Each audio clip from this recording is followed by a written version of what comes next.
Assalamualaikum warahmatullahi wabarakatuh. Ketemu lagi di channel YouTube Ibu Marley Yusdati.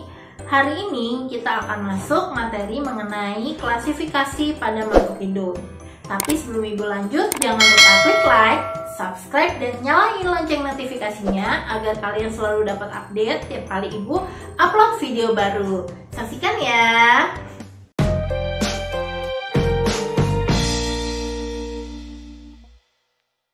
Hari ini kita akan masuk materi baru mengenai klasifikasi pada makhluk hidup. Adapun tujuan pembelajaran yang akan kita pelajari pada hari ini adalah mendeskripsikan pengelompokan makhluk hidup menjadi 2, 3, 4, 5, 6, dan 7 kingdom. Lalu yang kedua, mendeskripsikan tentang klasifikasi makhluk hidup pada tingkatan takson tertentu.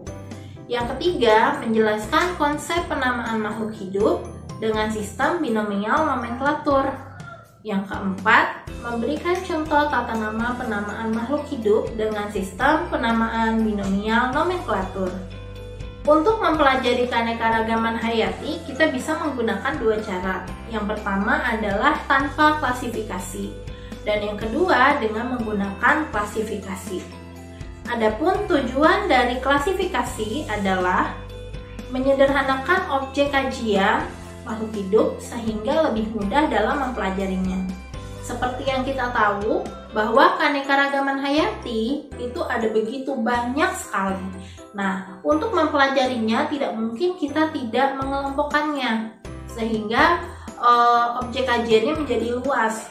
Nah, yang tadi Ibu bilang, untuk memudahkannya adalah caranya dengan mengelompokkannya.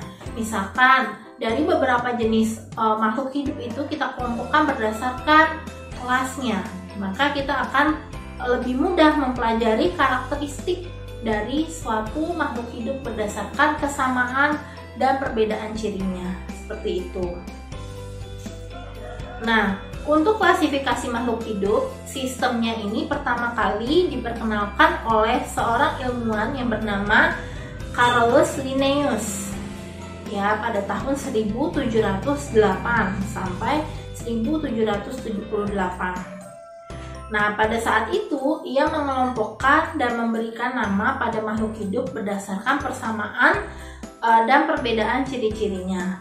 Karena hal itu, maka Carolus Linnaeus dikenal sebagai Bapak Taksonomi. Nah, taksonomi itu adalah ilmu yang mempelajari tentang klasifikasi pada makhluk hidup. Itu. Untuk sistem klasifikasi yang dilakukan oleh Carolus Linnaeus pada abad ke-18 itu dibagi atas beberapa tingkatan. Nah, tingkatan yang paling tinggi itu adalah di kerajaan atau kingdom.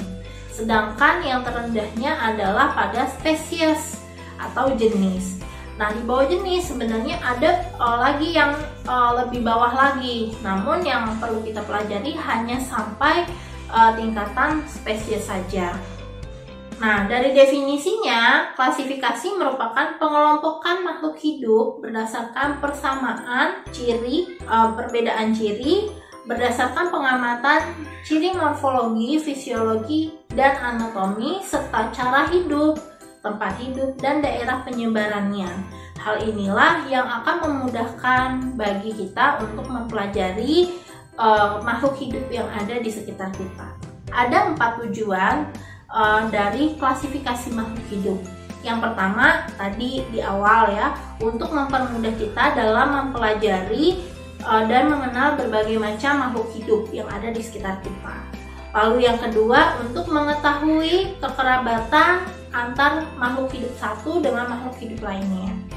Yang ketiga, itu untuk mengetahui manfaat makhluk hidup bagi kepentingan manusia berdasarkan tadi ya, ciri-cirinya, karakteristiknya, seperti itu.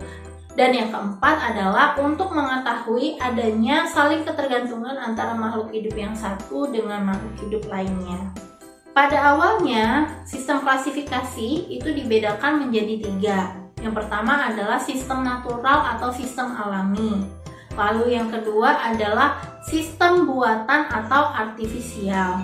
Dan yang ketiga adalah sistem filogeni. Kita akan bahas satu-satu dulu dari sistem alami. Nah, sistem alami ini sebenarnya sudah lama sekali dilakukan, itu pada zamannya Aristoteles pada tahun 350 tahun sebelum Masehi. Nah, saat itu ia mengelompokkan makhluk hidup itu berdasarkan persamaan dan perbedaan morfologinya saja. Jadi pada saat itu dia hanya mengelompokkan berdasarkan pengamatan dia langsung. Misalkan dia mengelompokkan hewan berkaki 2 gitu. Jadi semua kelompok hewan berkaki 2 akan masuk ke dalam kelompok tersebut. Lalu misalkan lagi dia mengelompokkan hewan yang bersayap, mau itu dari golongan serangga, mau itu dari golongan Aves, itu dia kelompokkan jadi satu. Yang penting kategorinya adalah hewan bersayap gitu. Selanjutnya ada sistem lagi yang kedua, yaitu sistem buatan atau artifisial. Dari kata namanya aja ya, buatan atau artifisial, artinya pengelompokan ini dilakukan berdasarkan keinginan dari orang yang mengelompokkannya gitu. Bisa nanti terdiri dari 2 sifat atau 3 sifat, yang penting itu berdasarkan keinginan dari yang mengelompokkannya gitu ya. Nah, contohnya adalah ini dia bikin kategori hewan bersayap namun bisa terbang, atau hewan bersayap yang tidak bisa terbang, itu juga bisa masuk ke dalam sistem artifisial. Atau juga bisa mengklasifikasikan tumbuhan berdasarkan perawakan, nanti ada berupa pohon, semak, perdu, ternak, dan tumbuhan memanjat atau liana, itu juga bisa dilakukan. Atau bisa juga berdasarkan ciri anatominya, misalkan jantungnya ada 4 ruang, atau hewan dengan jantung 3 ruang, atau hewan yang bernapas dengan paru-paru, itu bisa dilakukan untuk pengelompokan dengan sistem artifisial tersebut. Yang ketiga adalah sistem filogenetik. Nah, sistem filogenetik ini muncul setelah ditemukannya teori evolusi oleh Charles Darwin pada tahun 1859. Nah, teori ini adalah mengelompokkan makhluk hidup berdasarkan persamaan ciri, berdasarkan jauh atau dekatnya kekerabatan antara satu makhluk hidup dengan makhluk hidup lainnya. Nah, untuk sistem ini memiliki karakteristik khusus, yaitu menggunakan pohon filogenetik atau kita sebutnya dengan kladogram. Nah, pada sistem filogenetik sendiri itu nanti dibedakan lagi menjadi 3 ya, seperti gambar di samping. Itu adalah sistem kladogram monofiletik, parafiletik, dan polifiletik. Nah, apa sih maksudnya monofiletik, parafiletik, dan polifiletik? Nah, kita lihat satu-satu ya, ini berdasarkan gambarnya. Nah, untuk sistem monofiletik artinya adalah kelompok yang masih satu nenek moyang. Jadi seluruh keturunannya itu berasal dari satu nenek moyang yang sama. Itu adalah sistem monofiletik. Sedangkan untuk yang kedua adalah sistem parafiletik. Nah, kalau parafiletik ini kelompok yang memiliki nenek moyang yang sama, tetapi tidak semua keturunannya itu berasal dari satu nenek moyang yang sama. Gitu. Itu untuk yang parafiletik. Jadi semuanya berasal dari satu moyang yang sama, tapi nanti ada sebagian keturunannya itu bukan berasal dari satu moyang yang sama. Gitu. Lalu yang ketiga adalah sistem polifiletik. Nah, kalau sistem polifiletik ini adalah kelompok yang terdiri dari 2 atau lebih dari kelompok yang terpisah, dan masing-masingnya itu memiliki nenek moyang sendiri-sendiri atau nenek moyangnya beda-beda gitu ya. Nah, untuk kingdom sendiri itu mengalami perkembangan dari waktu ke waktu ya. Jadi yang awalnya mungkin pertama kali sistem klasifikasi kingdom itu dibedakan menjadi 2 oleh Aristoteles ya. Jadi dia membagi kingdom itu menjadi kingdom plantae untuk kelompok tumbuhan dan kingdom animalia untuk kelompok hewan. Nah, untuk kelompok tumbuhan ia melihat ciri, yaitu tumbuhan itu adalah yang memiliki klorofil gitu, dan dia memiliki dinding sel. Nah, sedangkan untuk Animalia dikelompokkan berdasarkan ketidakberadaan dinding sel dan ketidakberadaan klorofil. Nah, lambat laun itu berubah lagi sistem klasifikasinya menjadi klasifikasi 3 kingdom. Nah, sistem 3 kingdom ini diperkenalkan oleh Ernest Haeckel. Jadi, sistem ini muncul ketika sudah ditemukannya suatu alat yang bisa melihat benda-benda mikroskopis, gitu ya. Saat itu pengelompokannya dibedakan menjadi 3. Yang pertama itu adalah Animalia, lalu yang kedua adalah Plantae, dan yang ketiga adalah untuk kelompok Protista, gitu. Jadi makhluk mikroskopis yang pada saat itu ditemukan masuk ke dalam kelompok Protista, gitu. Jadi ada mikroorganisme baik itu multiseluler maupun uniseluler akan masuk ke kelompok Protista. Selanjutnya ada sistem klasifikasi 4 kingdom yang ditemukan oleh Herbert Copeland, ya. Jadi dia membagi menjadi 4 kingdom, ya. Itu muncul setelah ditemukannya mikroskop elektron. Jadi mikroskop yang sebelumnya itu belum bisa mendeteksi makhluk yang lebih kecil lagi, gitu ya. Jadi setelah ditemukan mikroskop elektron, maka bisa dikelompokkan lagi, yaitu sistem 4 kingdom. Yang pertama itu nanti adalah Monera. Jadi Monera ini untuk kelompok yang ukurannya lebih kecil daripada Protista. Lalu ada Protista, lalu ada Animalia, dan terakhir ada Plantae, gitu ya. Ada 4 kingdomnya. Selanjutnya adalah sistem klasifikasi 5 kingdom. Nah, ini yang populer ya, karena ini di buku-buku pelajaran baik dari SD maupun sampai tingkat SMA itu mempelajari sistem klasifikasi 5 kingdom yang dipopulerkan oleh Robert H. Whittaker, ya, atau lebih seringnya orang mengatakan klasifikasi oleh Whittaker, gitu ya, pada tahun 1969.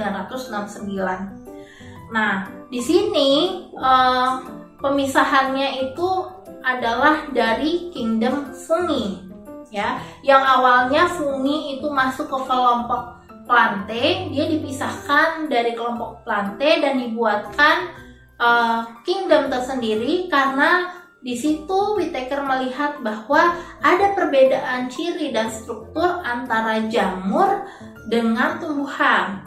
Selain itu, dari cara dia memperoleh makanan, jamur itu tidak bisa dikategorikan sebagai tumbuhan, gitu ya. Jadi nanti sistem yang dikemukakan oleh Whittaker ada 5.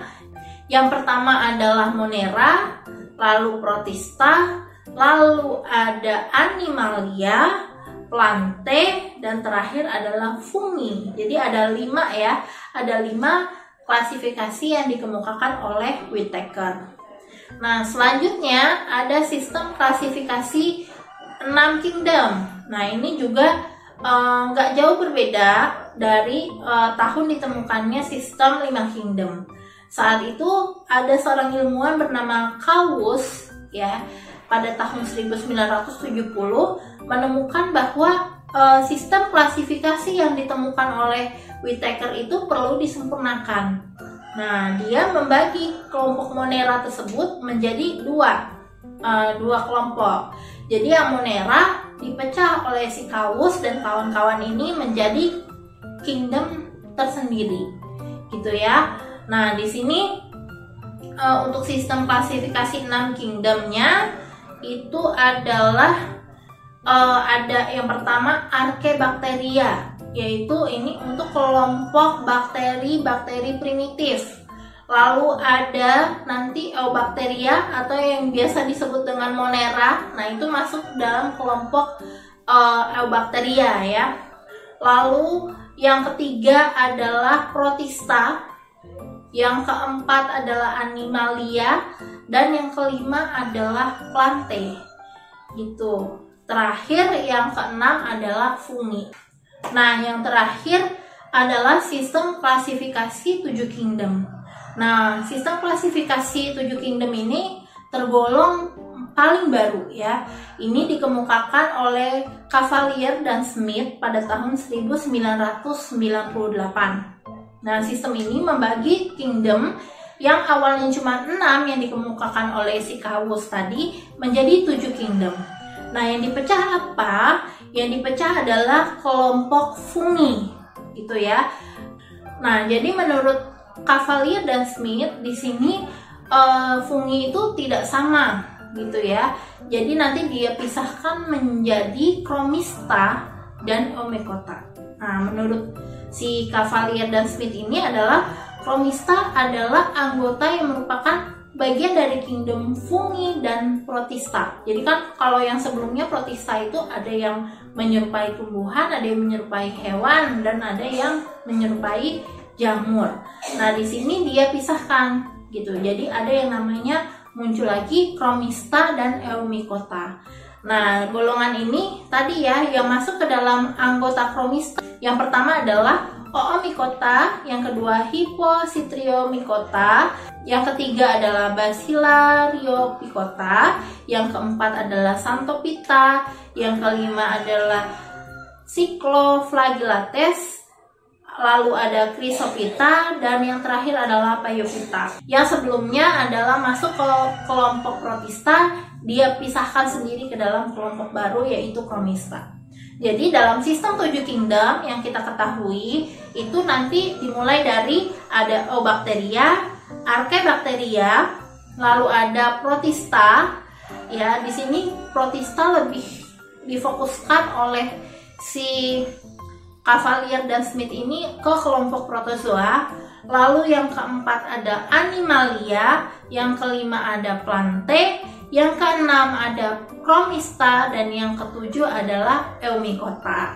Ya, jadi seperti itu ya untuk sejarah perkembangan kingdom yang ada pada saat ini. Nah, untuk selanjutnya kita hanya akan membahas sistem yang 5 kingdom yang dikemukakan oleh Whittaker. Yang pertama kita akan bahas dulu tentang Monera. Nah, Monera ini tadi anggotanya adalah ada bakteri dan ganggang hijau biru atau Cyanobacteria gitu ya. Nah, ciri khas pada kelompok Monera ini adalah pada selnya organisme yang ada dalam kingdom Monera ini tidak memiliki membran inti atau kita sebutnya sebagai organisme prokariotik ya. Jadi kariot itu adalah membran inti. Jadi kalau dia belum memiliki membran inti sebutannya adalah prokariotik. Itu ya. Nah, itu anggotanya tadi ada bakteri dan alga atau ganggang hijau biru itu ya. Terus yang kedua adalah protista.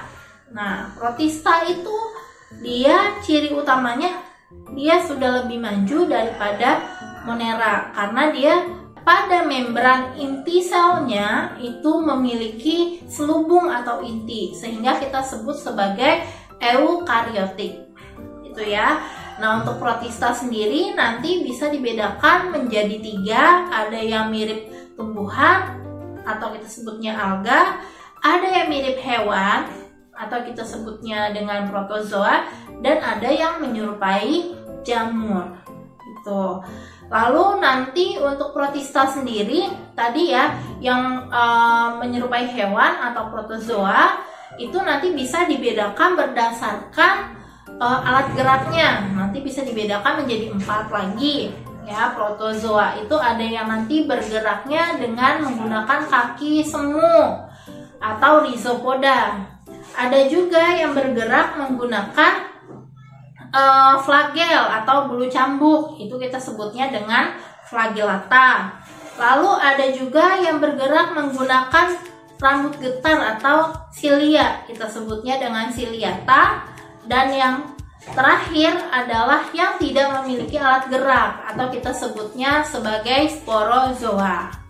Sedangkan untuk ganggang atau alga nanti bisa diklasifikasikan berdasarkan warna gitu ya.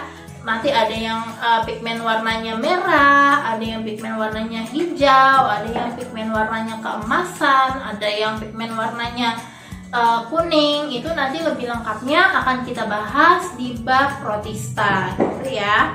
Yang ketiga yaitu adalah animalia. Nah, kalau animalia tahu ya dari kata animal, berarti adalah kelompok hewan.